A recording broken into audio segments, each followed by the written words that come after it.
Well, good evening. I hope everybody is doing well tonight.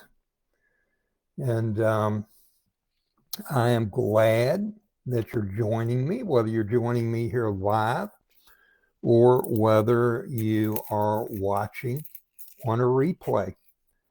I am set tonight. I'm still struggling with my congestion, that kind of thing. But I came equipped with cough drops. So I'm going to try to not be coughing and carrying on too much this evening.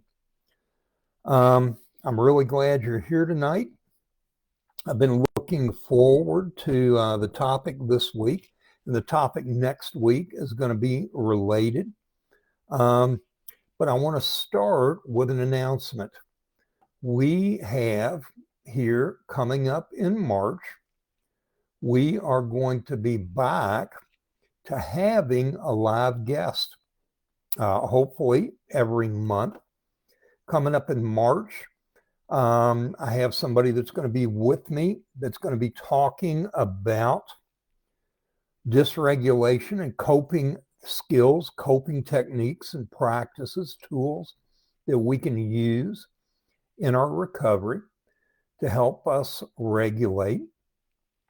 Coming up in the next couple months, I hope to be having a guest, a pastor, and a member from his congregation who leads a recovery group there in the church. And we're going to have a discussion about the role that the church can play and should play in the recovery world, and what that looks like, and what kind of care the church can provide in recovery. And then coming up later, it looks like I will have 1 week, I'll have a police officer on here with me to talk about recovery and addiction and the impact that that has in our communities. And so we have guests coming up again. I will be trying, I took a break through the holidays and I've been a little slow to get it started again, but I know that you guys like it when I have somebody on here with me. And I like it when I have somebody on here with me too. And so that will start back up again in March, here in just a few weeks. Now, tonight, what we're going to be talking about, our topic tonight, actually comes from an in-person group meeting that I attend. And here recently, one of the people that attended that meeting suggested a topic for the meeting of incompetence.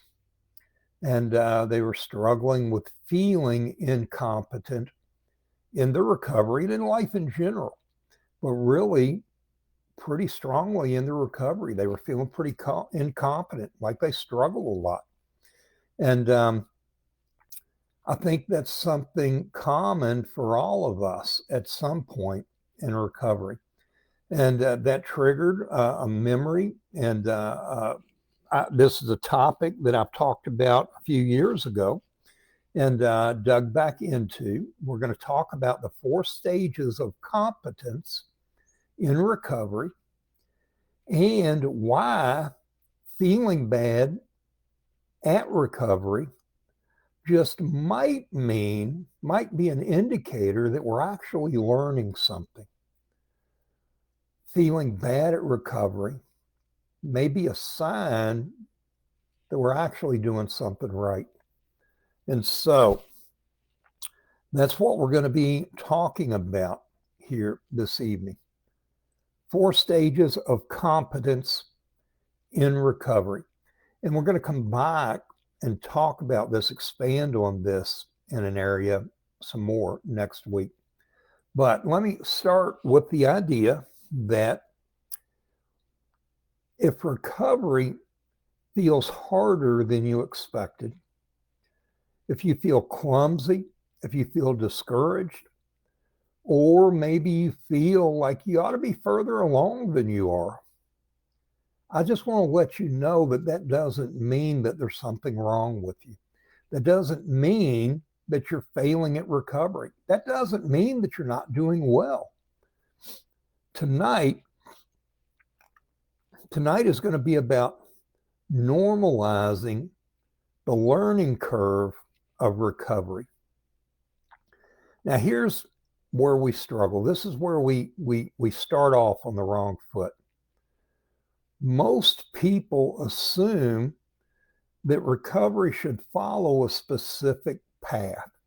They assume that recovery should feel something like insight. We gain insight. We pick up some tools. We experience relief. And man, we make progress from there on out. Now, that's what we're all hoping for. That's what we're all looking for. That's what a lot of us are expecting as we enter into recovery. But let me see if you can relate to this, because I think what many of us experience, my experience, has been awareness, which brings about discomfort, can lead to some confusion, and all of a sudden I find myself feeling discouraged. Can you relate to that?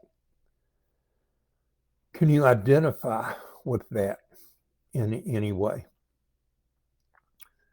That's how recovery has worked for me some along the way.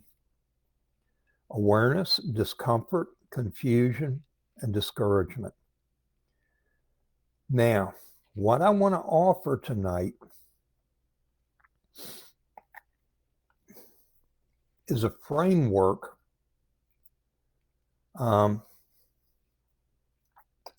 that explains why that happens for us in recovery. And I want to offer that framework without shaming you for it. There's nothing wrong when we feel discouraged or we feel confused. It's a natural part of recovery. It's a natural part of learning and of growth. And that framework that I'm going to present this evening is called the 4 stages of competence. And it shows up anytime human beings learn something complex. So this framework doesn't apply just to recovery. It applies anytime we're learning something new, especially when emotions, trauma, and identity are involved in that process. And all of those things are involved in recovery work. So, as we walk through these 4 stages, there are some things I want you to be paying attention to and thinking about. As we walk through, I want you to notice and think about, where are you at now in these 4 stages as we walk through these? I want you to think about, where have you been before? What part of these stages have you been through already? And then I want you to identify how often we move back and forth between stages. And again, here's a common mistake in recovery. We want to believe, we want to think that recovery is linear, that we recognize we have a problem, we enter into recovery, we begin down the path, and man, it's a constant walk of growth and doing better. Recovery is not linear. In my recovery, man, recovery has been a winding road. And there have actually been times when I've circled back through areas and had to walk through areas again to make sure that I really learned how to be healthy, how to function in a healthy way in my recovery. And we have to be okay with that. We have to realize that that does not mean failure. That does not mean that we're failing. So let's begin with stage one. The first stage of competence in recovery is unconscious incompetence. Unconscious incompetence. Now, in simple terms, that would sound something like, I don't know what I don't know. And the idea is, for many of us, we lived in our active addiction and we didn't really recognize all the harm that we were causing to others and to ourselves. And if we were reasonably successful at hiding it from certain people, that kind of thing, then we thought we were doing well. And we just didn't realize the damage that we were causing to ourselves and to the people that care about us. And this is where most of us start. Unconscious incompetence. And we don't start here because we're stupid. We don't start here because we're in denial. We start here because our coping has become invisible. We don't recognize that our addiction is a failed attempt at coping or an unhealthy attempt at coping. Now, at this stage, unconscious incompetence, we might be functioning, but we're exhausted. We might be coping, but we're totally disconnected with everybody around us and a lot of times with ourselves. We're surviving, but man, we are not living by any stretch of the imagination. Can you relate to any of that? Think back to just before you entered recovery. You might have seen that your addiction stirred up a few problems now and then, but man, I always felt like those problems were stirred up by other people that were stupid. If they just left me alone, I was doing just fine. I didn't have a problem. In that state, what we are unable to see is how dysregulated our nervous system is. We fly off the handle. We live in that fight, flight, or freeze stage. We don't recognize how much effort it takes just to get through the day. And we don't see how much we rely on substances or behaviors or attempts to control or numbing. But we're relying on all of those things, or many of those things, just to survive.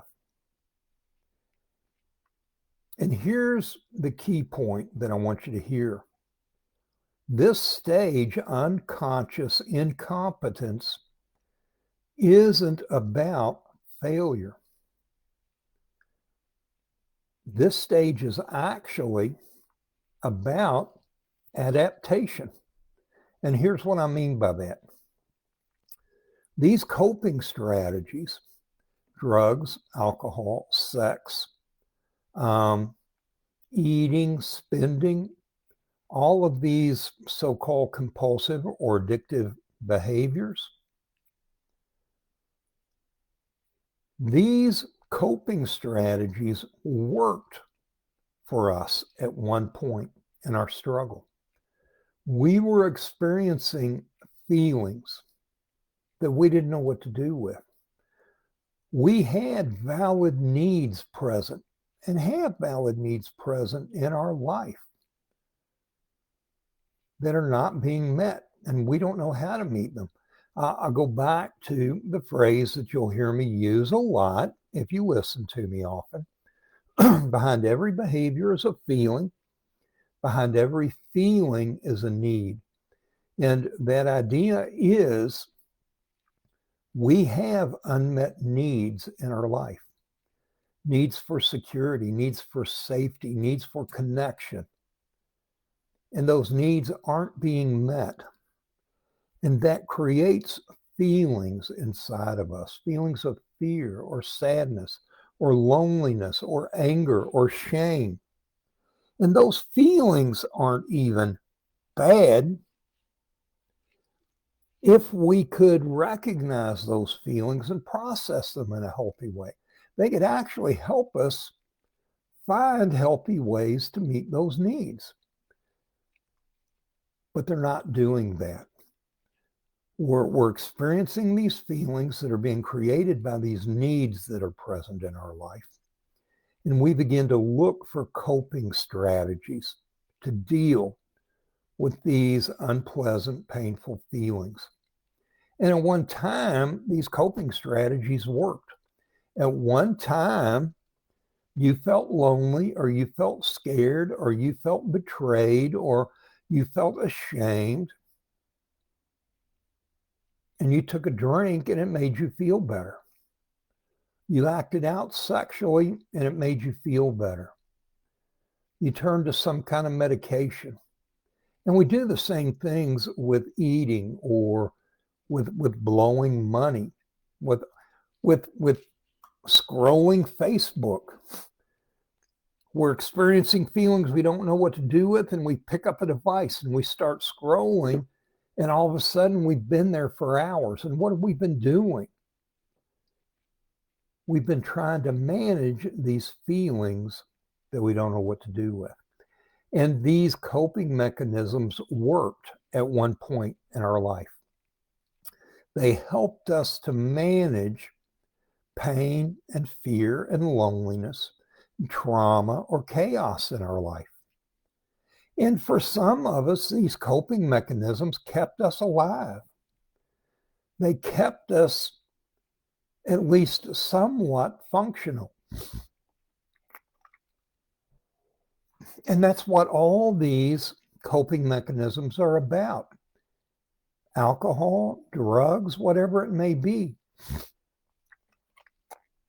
And these things are doing or have done what they were supposed to, at least for a while, or we wouldn't have continued doing them.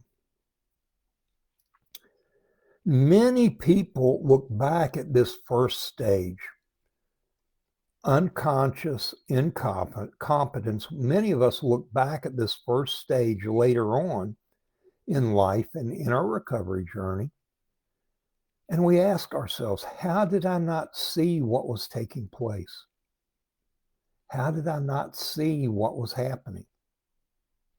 But at the time, there wasn't anything else available for us to help us get through the day-to-day routine.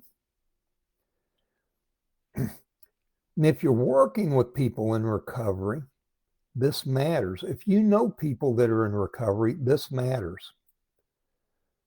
Because I'm going to tell you something important. If you're in recovery, or if you know somebody that's in recovery, you don't shame people in unconscious incompetence. It won't accomplish anything. But most of us can remember being shamed many times by people who said they were doing what was good for us and what was best for us. We don't shame unconscious incompetence. We respect it. At least for a while, it was doing what we needed. We work to understand it. And we gently invite awareness when safety allows us to do that. Now stop and think about it. If you're in recovery, when you were in this state of unconscious incompetence, when you were in this state, When somebody got in your face and said, why don't you just get your shit together? You know that's wrong. Why don't you quit doing that? When somebody shamed you, how did you react to that?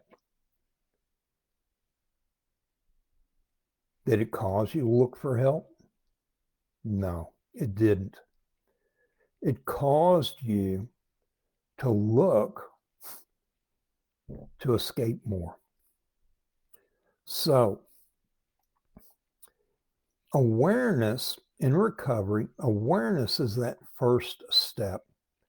Awareness is what begins to bring about change. Recovery doesn't begin with behavior change. Never. Not for anybody. Recovery doesn't begin when we start to get our act together. Recovery begins with awareness. It begins when we are able to recognize, you know what, I think this is causing a problem. For me, for people around me, it begins with awareness. And awareness is disruptive.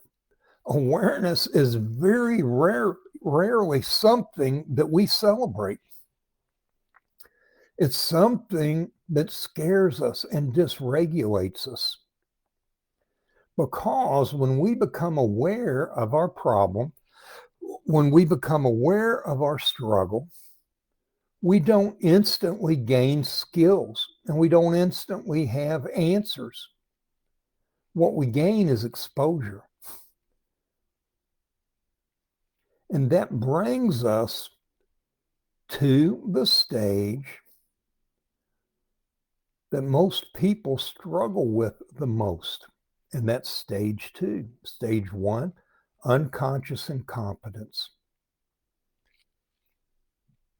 We just don't really see the problem. Not hurting anybody but myself. Man, I'm still making it to work most of the time.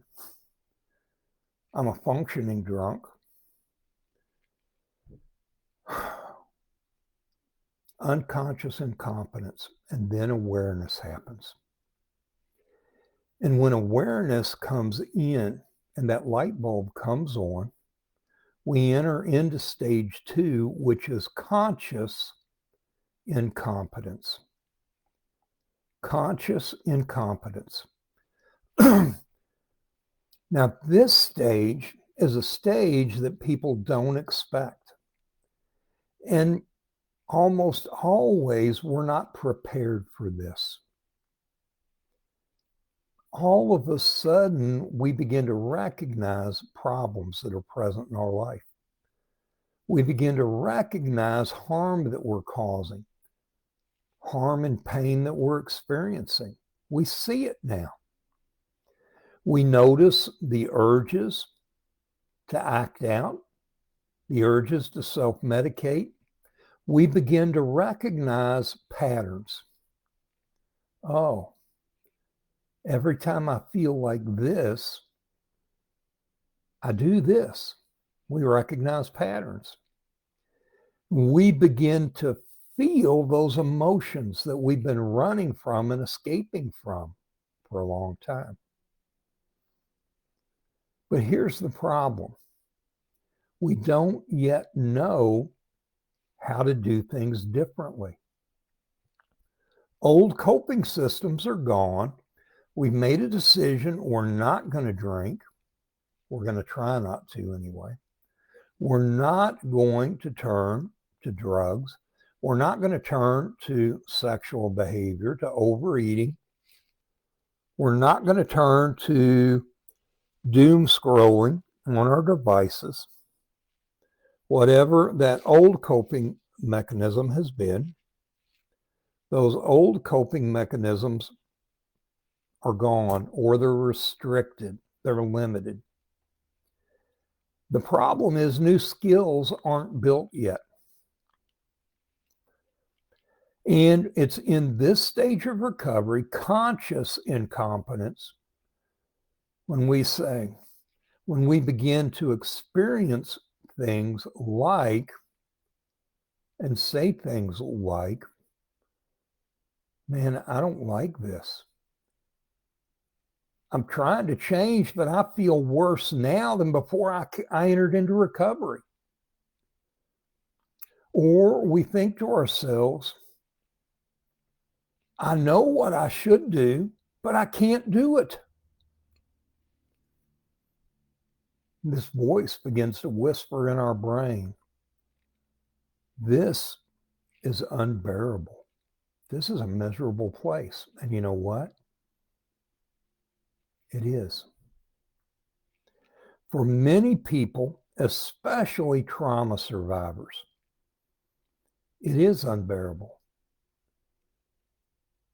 Because all of a sudden, this pain, these emotions, this pain, this conflict and turmoil that we've been running from and escaping from for years, all of a sudden it's front and center, and we're experiencing it in real life. And we don't know what to do. Now, here's what's happening. Our awareness of our problems, our awareness of our struggle has grown faster than our ability to deal with it. We're awake and we feel like we no longer have protection. Our nervous system is telling us, I don't know how to be here in this place and feel safe. And that's what we're after. That's what's happening, is that reptilian brain. Somebody told me recently that I need to come up with a new term. I've always called it the reptilian brain or the T-Rex brain. It's what I've always heard. If somebody knows another name for it, send it to me, because I don't know another name. And I had somebody tell me, I don't want to be told that I have a lizard brain. Oh, well.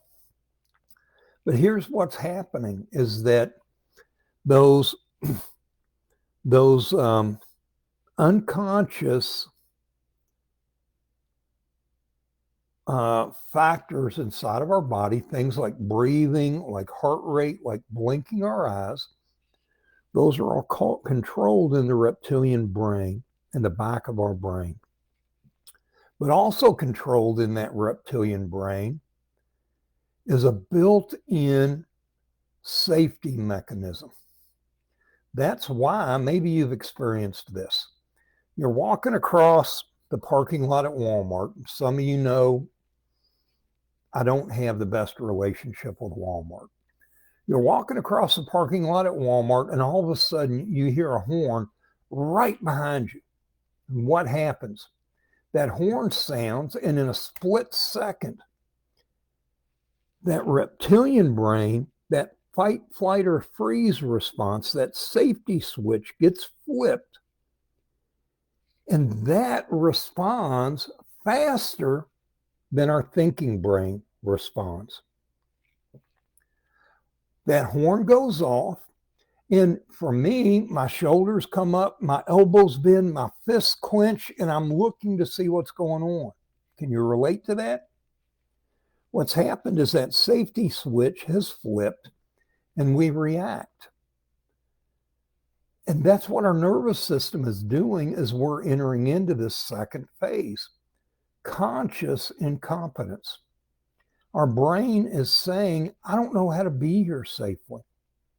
It's in this stage that shame shows up. This is why people begin to say things like, I must be bad at recovery. But this stage is not about failure. And feeling these things and experiencing these things does not mean you're failing. It actually means you're making progress.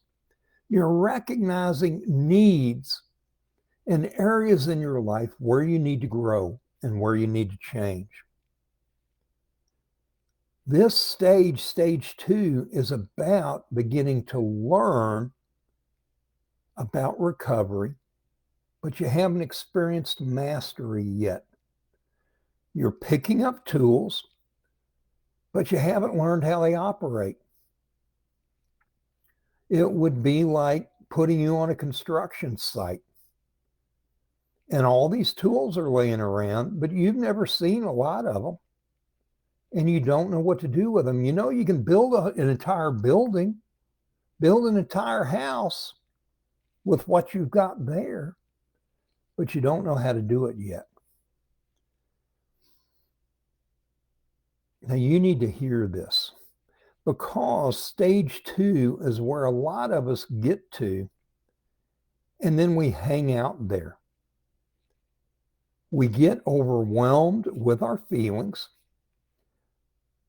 We're trying to white knuckle. We're trying to take all these things out of our life, but we're reluctant to replace things. When we get rid of a coping mechanism, we have to have another tool to put in place there, or we create a vacuum. Most relapses and dropouts don't happen because people quit caring about recovery. Most relapses and dropouts, they happen because people care very deeply. They just don't know how to survive this level of awareness yet. They haven't begun to learn and apply tools to their recovery. I've been talking a lot lately to people about tools, simple tools.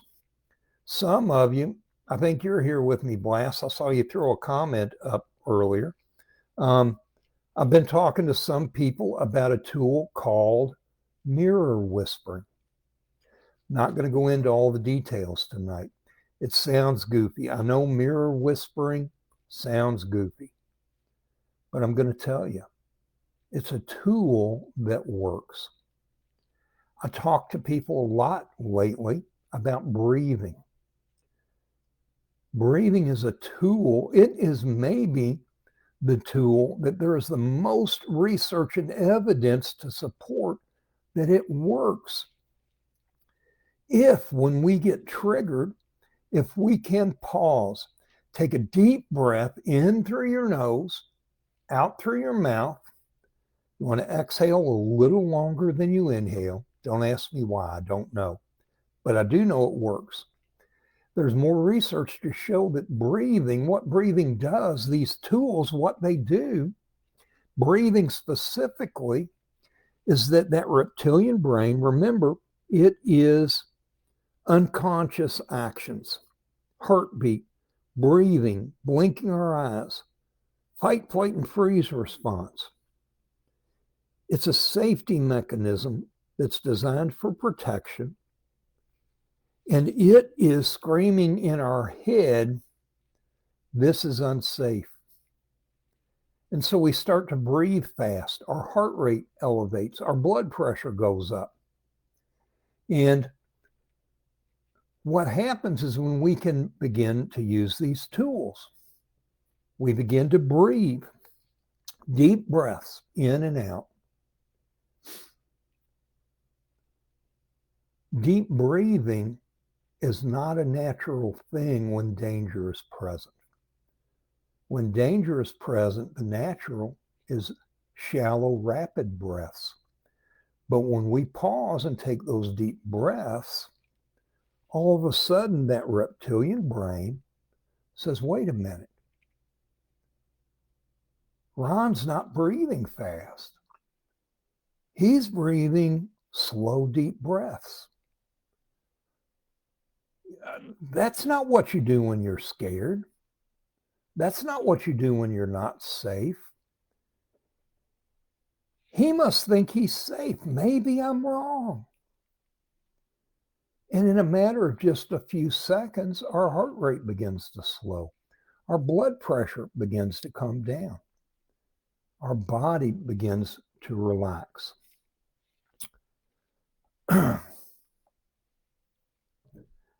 tools. So how do we survive this stage? I'm already talking about this.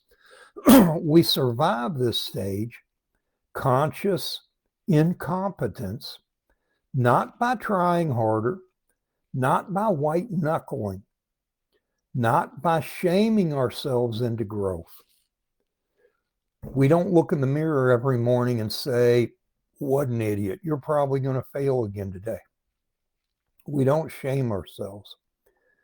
We survive conscious incompetence through containment, not perfection. Now, what does that mean, containment? Here's what it looks like. It looks like shrinking our goals. I talk to people all the time and they tell me, I'm never going to act out again. Slow down.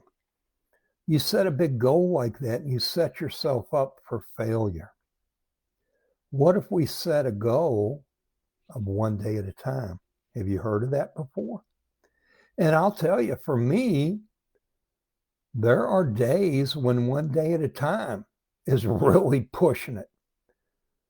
There are days when I'm looking at 1 hour at a time, or 5 minutes at a time, or 60 seconds at a time. So we shrink the goals. We don't already start visualizing 10 years sobriety. I just want to make it through the next 5 minutes. I think I can do that. It looks like containment, looks like borrowing regulation. Now, what does that mean?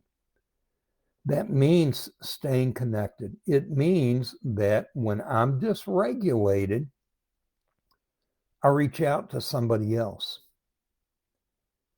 and I talk and I'm vulnerable and I say, I'm struggling. And they say, man, you can do this. You can make it through.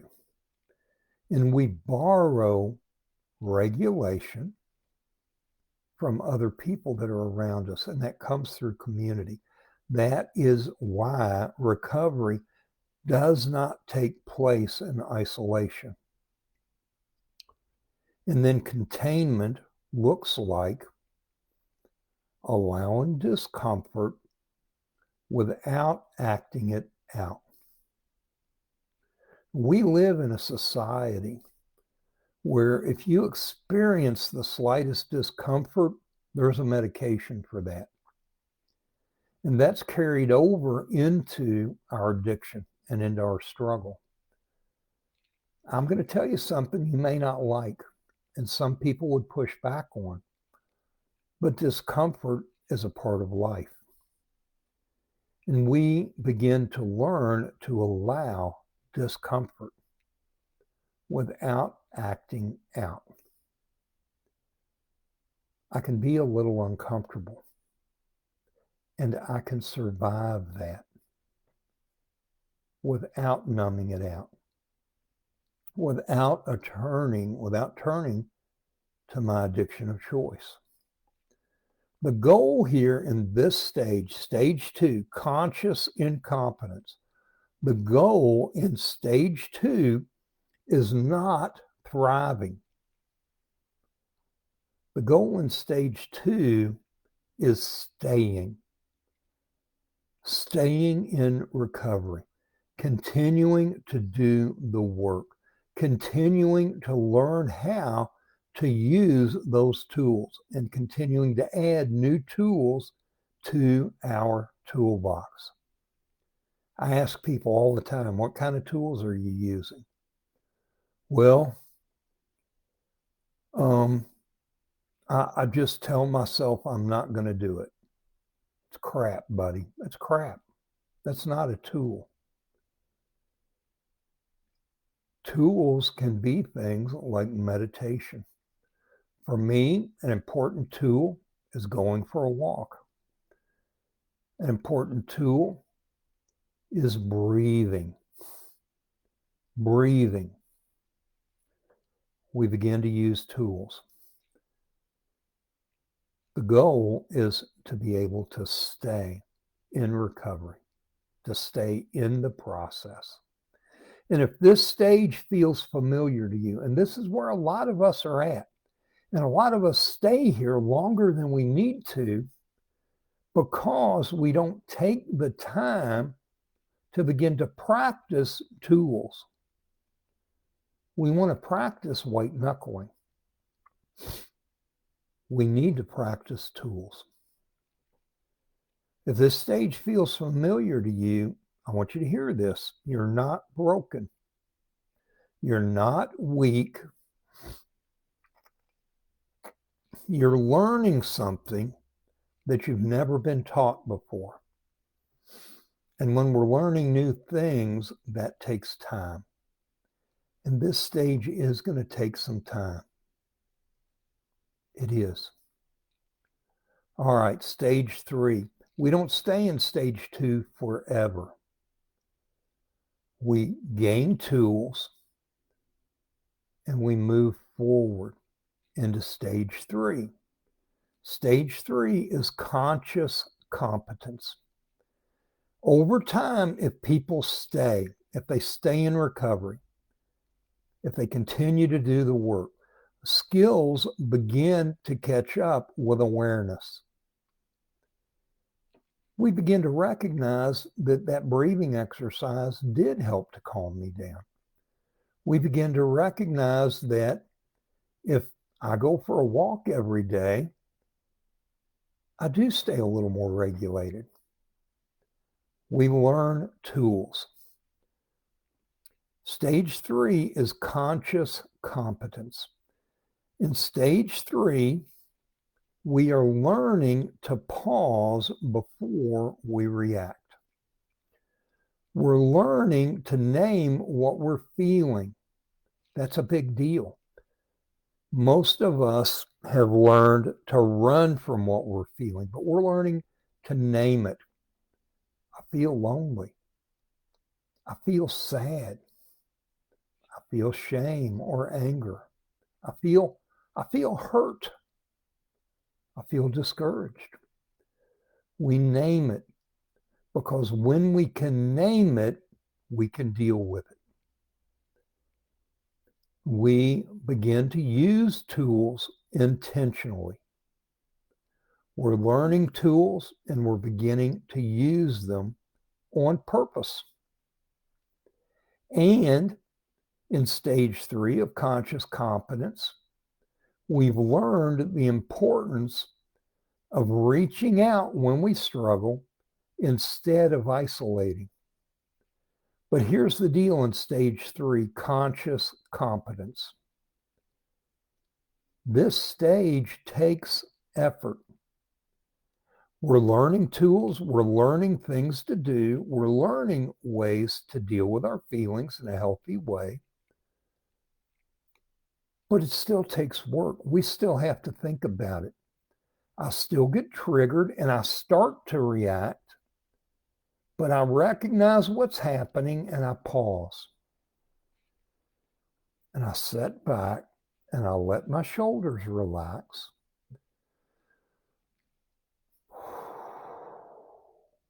And I take that deep breath. And I slow down. And I have to think. And I have to begin to practice. I'll tell you a secret about the tools. We learn these tools, things like breathing, like meditation, like going for a walk, like making a phone call. We learn these tools, but if we always wait until we're in crisis mode to use them, we're going to continue to fail and struggle.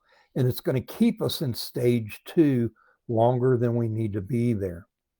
We need to begin to practice the tools even when things are good. Even when things are good, pause and take a breath. Allow yourself to relax. Go for a walk. Even when things are good, call somebody. If you only call people when you're in trouble, you won't call people. And I'm telling you that from experience. I'm not telling you that as somebody that read a book about it. I'm telling you that as somebody that has experienced that. I have to be making phone calls and making connection when things are good, or it'll never happen when things are bad. Now, here's some few things about this stage, conscious competence. This stage can feel clunky. It's not graceful. We don't always look good and we don't always feel good. But it's in this stage that we begin to experience real progress. It's at this stage when we begin to experience longer periods of sobriety. In this stage, conscious competence is where self-compassion matters deeply. You may still relapse, or you may come really close to relapsing.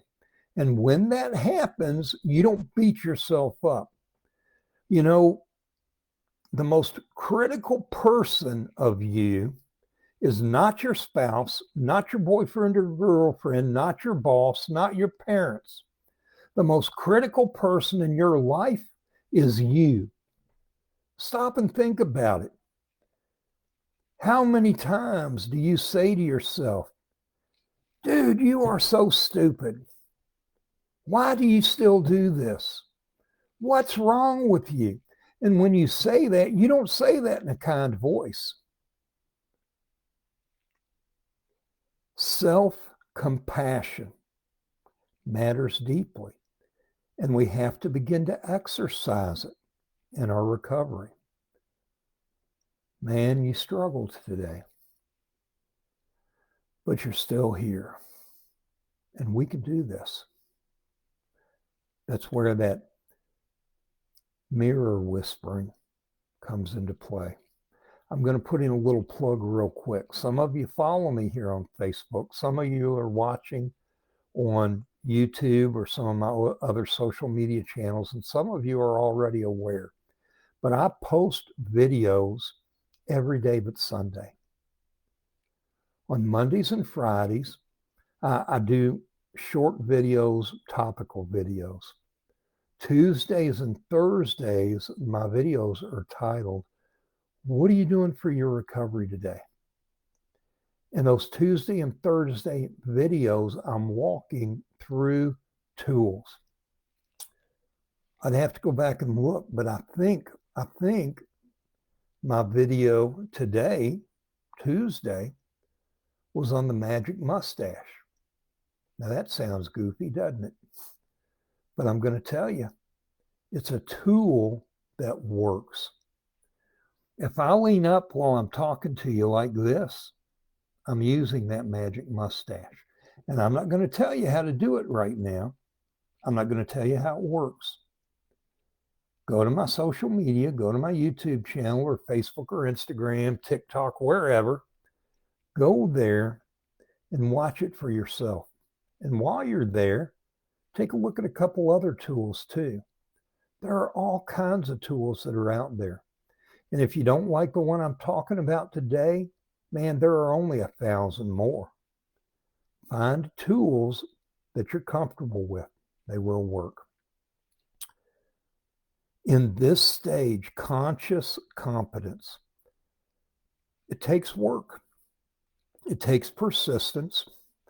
We're aware of the problem, but we have learned tools and we're making progress. You're doing something new and you're doing it on purpose. Now, here we are at stage 4. Unconscious competence. And it's in stage 4 where eventually something shifts. And that's unconscious competence. Recovery responses start showing up without as much work on our part. We've learned the tools. We've recognized that they work. We know what's good for us. We know what works. And it's not taking so much effort to do it. We feel ourselves getting dysregulated and we begin to breathe deep. We don't have to stop and think a long time about it. Maybe something like going for a walk has become a regular routine and a pattern. Maybe meeting with somebody regularly, every week at least, to be open and honest about where you're at, what's going good, where are you struggling. It's that idea of healthy community. That's just something that's a part of your life now. Boundaries feel more natural. I've talked before about how in the beginning for me with meetings, in the beginning I went because it was a parole condition. And my parole officer told me, if you don't go to meetings, I'll violate you and you'll go back to prison.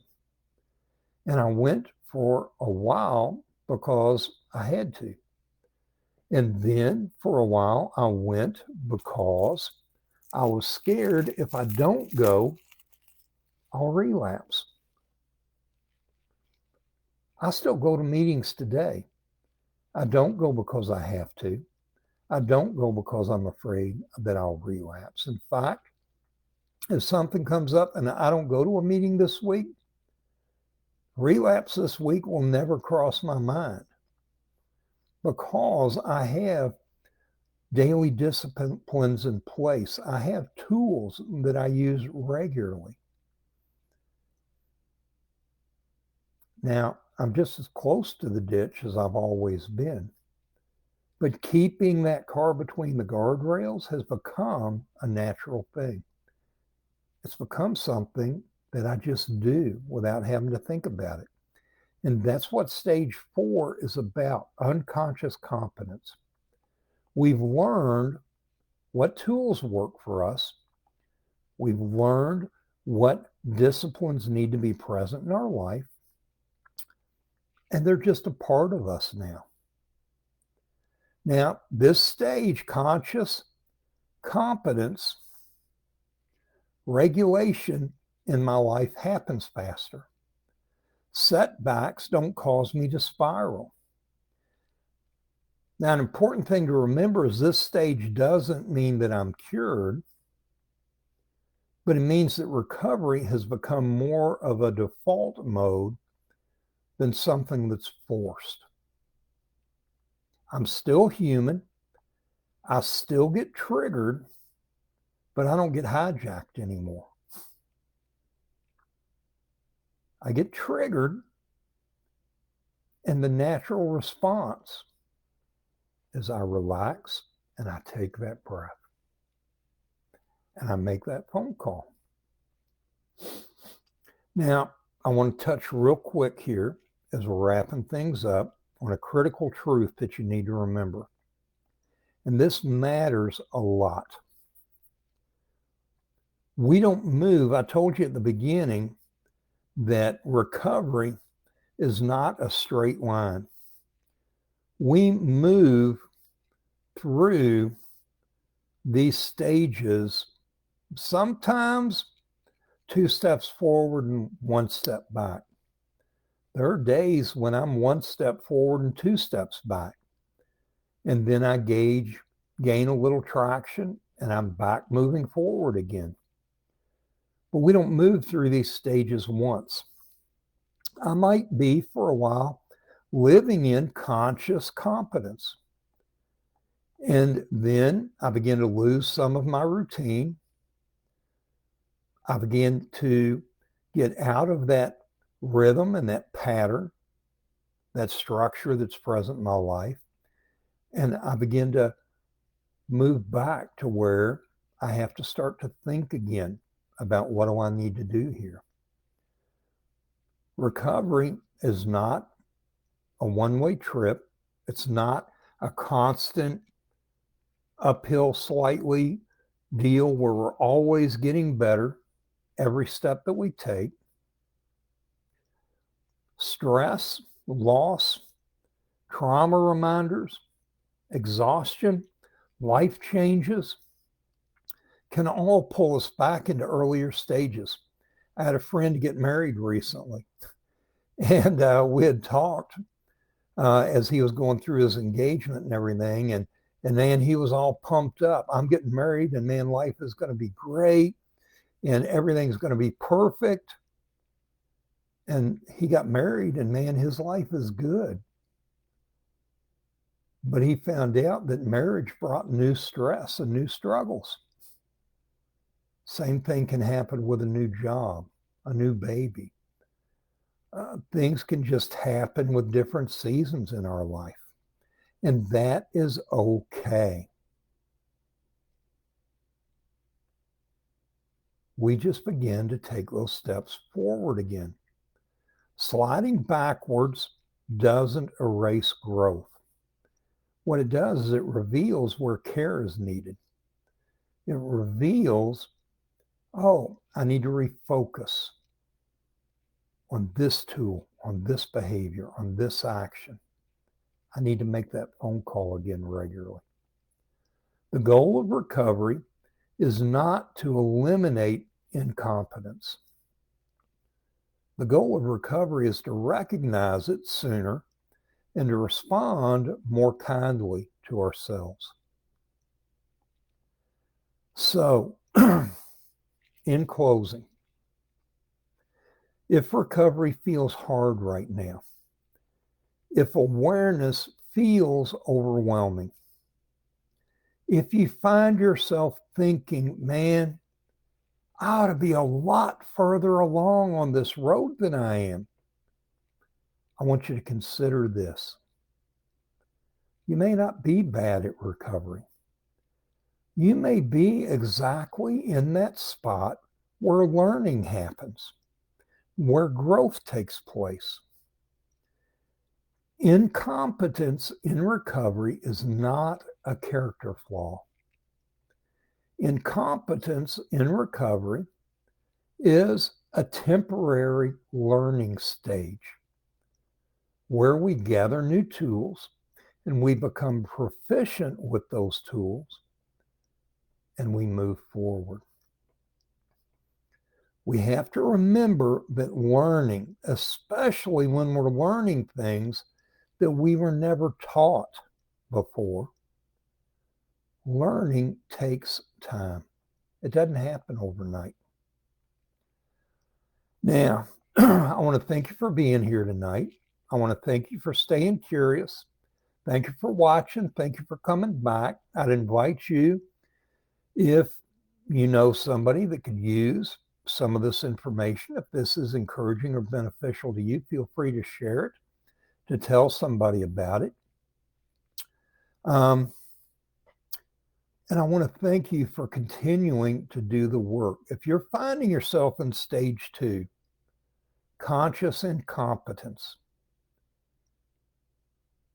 you're feeling the feelings, but the coping mechanisms are gone.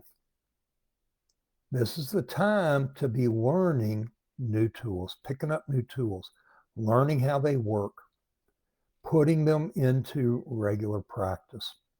Next week, I'm going to be back, and next week, we are going to go back to the idea of stage 2, competence or conscious incompetence, because I shared that this is a stage where a lot of people drop out, a lot of people relapse, where a lot of people become discouraged. And so next week, we're going to come back to take a deeper look at this stage, conscious incompetence. What are some tools and what are some things we can do to grow in this stage and to move forward so that this doesn't become a trap for us and a place where we spend too much time. So I want you to be sure, be back next week. We'll have some good things to talk about. We'll have some tools to talk about.